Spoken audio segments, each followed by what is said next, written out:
और यही एक्सरसाइज जैसे ऑलरेडी दो हमने की हैं, तो इस तरह की दो तीन एक्सरसाइज और करके अगला जो हमारा टाइम है उसमें हम अपने आप को अपग्रेड करने की कोशिश करेंगे, अपने आप को एग्जामिनर के लेवल तक में लेकर आने की कोशिश करेंगे। तो जी, where a person has a duty to speak then silence amounts to fraud.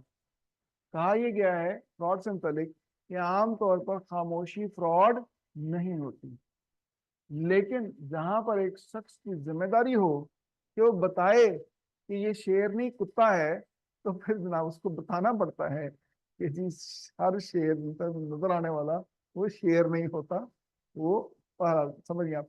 तो भी जो भी है, तो इसमें जनाब अब आगे जिनसे ना मैं आपको एक कहानी जिनसे बता करके ये बात जिनसे ना हाईलाइट करने जा रहा हूँ एक एग्जाम्पल के जरिए से, फिर आप तैयार होंगे कि इसी साइंस को जो आपको यहाँ समझाई जाएगी अगले दिए गए सवाल के अंदर आप उसको अप्लाई कर सकें।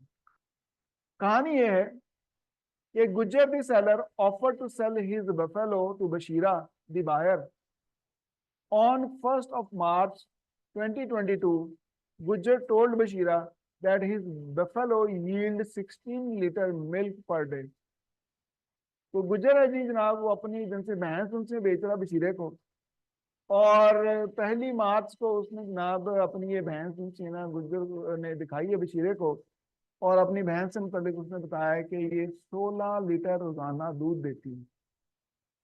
Bashira took time to think over the offer, और उसने जनाब बशीरे ने कहा कि मैं जो तुम मुझे अपनी भैंस ऑफर कर रहे हो जो 16 लीटर रोजाना दूध देती है, तो इस ऑफर को जरा सोचने के लिए मुझे वक्त दो कि क्या मैं इस भैंस को अफोर्ड भी कर सकता हूँ कि नहीं। Meanwhile, Buffalo got sick and its capacity to yield milk reduced to 10 litre per day. अब वो सोच रहा है बशीरा, लेकिन बीच में जो समय वो भैंस बीमार हो गई है, और बीमार होने से उसकी जनाब जो दूध देने की कैपेसिटी थी वो 16 लीटर रोजाना से कम होकर 10 लीटर हो गई।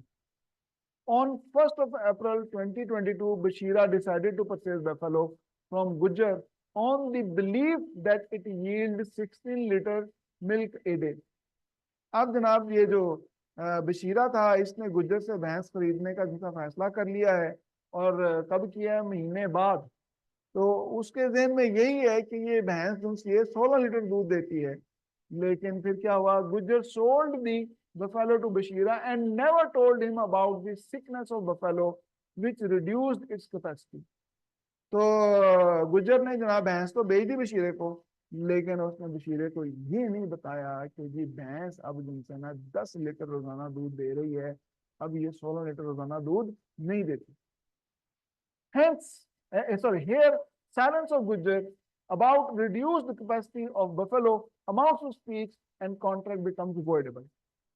यहाँ पर ये खामोशी जो उनसे थी गुज्जर की, उसने सारा कॉन्ट्रैक्ट खराब कर दिया है, और ये कॉन्ट्रैक्ट वॉइडेबल हो गया है at the option of the Bashira.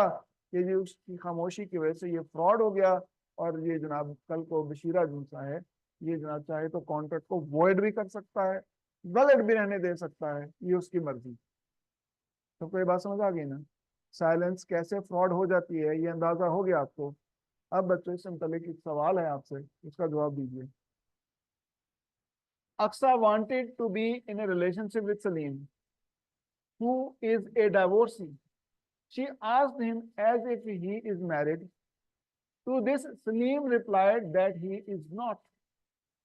Later, when they were engaged to get married, Aksa finds out about the divorce of Salim.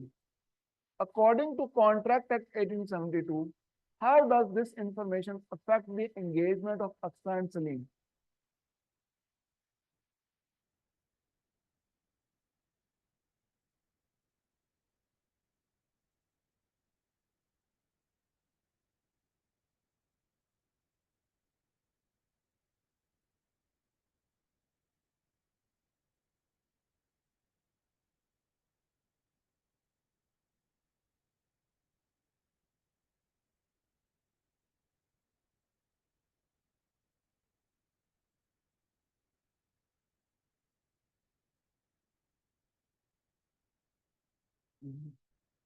पहले आप लिख लो, उसके बाद बात करते हैं। अपने तौर पर जो आपके मेरे बेटे समझ में आ रही है ना बात, तो पहले आप लिख लें, उसके बाद में मैं अपने बेटे के साथ में डिस्कस करता हूँ कि क्या हो सकता था क्या नहीं।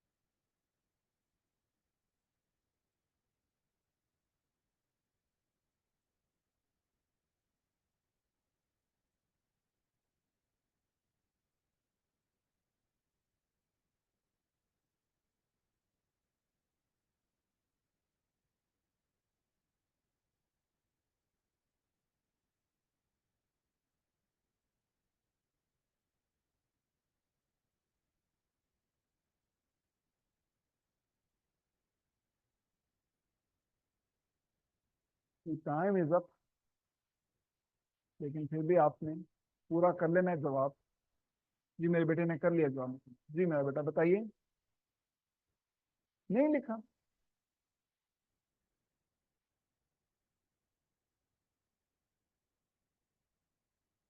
3 तो समझ आ गया ना। बहुत सारे फिल्मों और ड्रामों में ऐसा सीन होता है। तो इसको अगर आप कॉन्ट्रैक्ट एक्ट के अंदाज में अगर सोच के देख लेते हैं कि क्या इसमें कोई कॉन्ट्रैक्ट एक्ट का असूल भी छुपा हुआ है कि नहीं। देखा तो बड़ी दफा हुआ है तस्वीर ले लेकर ऐसा सीन। मेरे बेटे ने लिखा नहीं। ये गहरी सोच में पड़ा हुआ है मेरा बेटा। ये लास्ट में दोस्त ने पिछले सवाल का बड़ा अच्छा जवाब दिया था। अभी लिख रहे हैं। पूरा स्क्रिप्ट ना लिखना, 2-4 गाने भी बीच में डाल रहे हो जनाब, जनाब। तो दिल के रास्ते में कैसी ठोकर मैंने खाई है। उस मूवी में है इस तरह का सीन। दिल चाहता है मूवी, आमिर खान की। मेरी बेटी ने लिखी है। नहीं, लिखा तो है लेकिन ताना नहीं है। चलो, नहीं ताना नाम था। कोई बात नहीं, लिख लिया ना। बस ठीक। क्या नहीं, लिख लिया है पर ताना नहीं। ठीक। वैसे इस वाणी को हल्का फुल्का, हल्की फुल्की मूसीकी भी नहीं। ठीक है। चलें जी, इसका जवाब जो सा है वो मैं आपको दिखा देता हूँ। इसका जवाब ये है। Salim must have told about his divorce to Aksa, who, if intentionally did not disclose it, was a fraud, and if without any intention to receive did not mention it, would make it a misrepresentation। तो मेरा बेटा जो बात कह रहा था बिल्कुल सही कह रहा था। यदि क्या सर ये मिसरिप्रेजेंटेशन नहीं हो सकता? नहीं हो सकता। इसको दोनों अंदाज में मैंने यहाँ पर लिखा है। Either way the engagement is voidable at the option of Aqsa. तो जी ये कॉन्ट्रैक्ट जो है ये अक्सा की ऑप्शन के ऊपर वॉइडेबल, ऐसे ही कुछ लिखा था मेरे बेटे।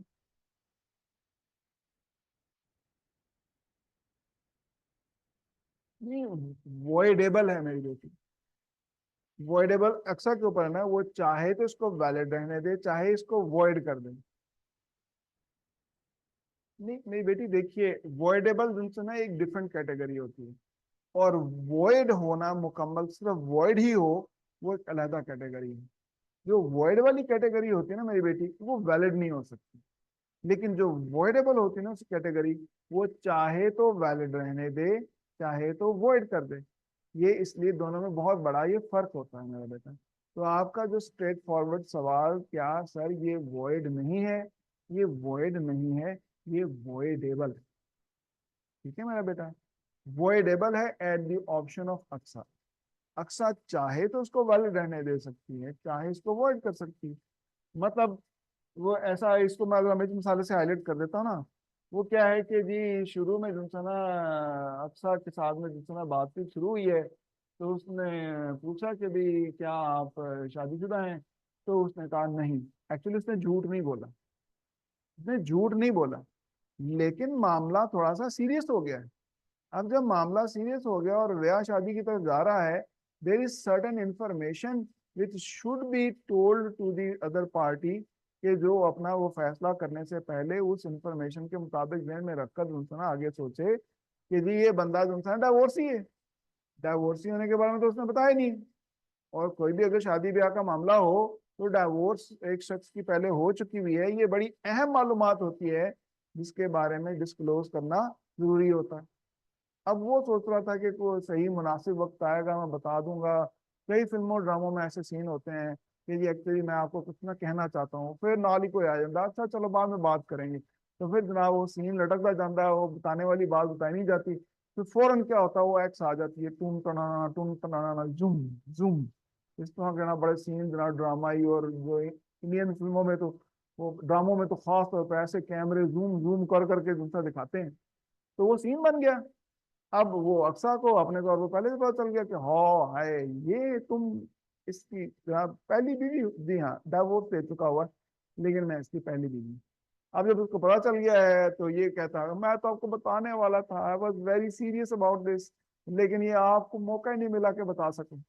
अब यहाँ पर अक्सर ने फैसला करना है कि क्या वो इस चीज को इग्नोर कर दोगे, चल ठीक है बंदा चंगा है लेकिन कोई गल नहीं, या कहे मैं ऐसे बंदे को बर्दाश्त नहीं कर सकती जो मेरे साथ झूठ बोले और ये हो। इसके पास दोनों ऑप्शन अवेलेबल। ठीक है। अब इसने ये जानबूझकर बात छुपाई है तो ये फ्रॉड है।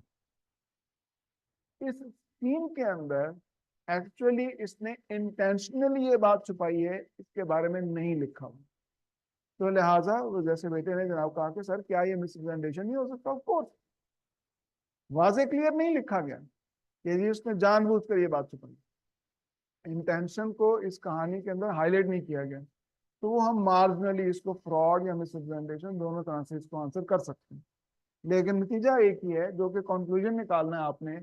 सवाल क्योंकि उससे मुतालिक पूछा गया है कि according to contract act 1872 how does this information affect the engagement of Aqsa and Salim. इस इंफॉर्मेशन का अक्सा और सलीम की जो एंगेजमेंट है उसके ऊपर असर क्या होगा। तो असर ये होगा कि जी वो contract is voidable at the option of Aqsa. तो चाहे तो उसको वैलिड रहने दे, चाहे इसको वॉइड कर दे, क्योंकि फ्रॉड में भी दूसरा कॉन्ट्रैक्ट दूसरा वॉइडेबल होता है और मिसरिप्रेजेंटेशन में भी कॉन्ट्रैक्ट वॉइडेबल ही होता है। ठीक है। हाँ। साइलेंस, साइलेंस क्यों नहीं है बेटा। देखें साइलेंस किसको बोलते हैं। साइलेंस बोलते हैं इस चीज को कि जो बात बताना जरूरी थी वो बताई नहीं।